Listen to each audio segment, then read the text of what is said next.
ජීවිතේ මතක තියාගනින්නේ කවදාවත් ජීවිතේ ටාගට්ස් වෙනස් කරන්නේ නැහැ. අරමුණු ඉලක්ක වෙනස් කරන්නේ නැහැ. මේක ඔයාටත් වෙන්න පුළුවන්. ඔයා හිතාගෙන ඉන්නවා දවසට පැය දෙකක් පාඩම් කරලා ඒ තුනක් ගන්න. ඊට පස්සේ ඔයා පොඩ්ඩක් බලනවා විභාගයට දින කීයද? ඉකෝන් වල පාඩම් කීයද? BS වල පාඩම් කීයද? accounts වල පාඩම් කීයද? අන්න දැන් ඔයා බෙදලා බලනවා. දැන් ඔයාට තේරෙනවා දවසට පැය දෙකක් පාඩම් කරොත් ඒ තුනක් නම් හම්බෙන්නේ නැහැ. ඔයාට මොකද්ද හම්බෙන්නේ?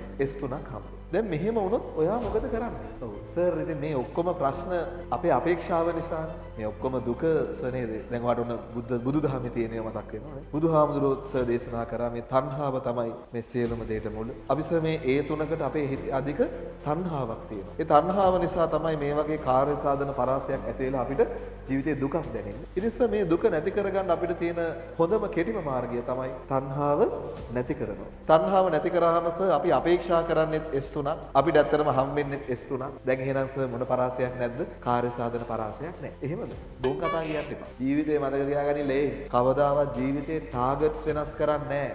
අරමුණු ඉලක්ක වෙනස් කරන්නේ නැහැ. ඒ තුන නම් ඒ තුනම තමයි. ඔයා වෙනස් කරනවා නම් වෙනස් කරන්නේ ටාගට් එක නෙමෙයි මොකද්ද? අරමුණ නෙමෙයි ඔයා වෙනස් කරන්න ඕනේ මොකද්ද? උපාය මාර්ගය. දැන් ඔයාගේ උපාය මාර්ගය දවසට පැය කීයක් පාඩම් කිරීමද? 2යි.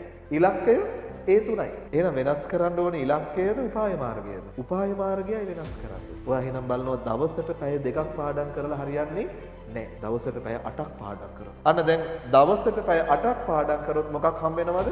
ඒ 3ක් හම්බ වෙනවා. එහෙනම් ඔළුවේ තියාගන්න හැමතිස්සෙම ඉලක්ක වෙනස් කරන්නේ මොනවද ළමයි? උපාය මාර්ගය වෙනස් කරනවා.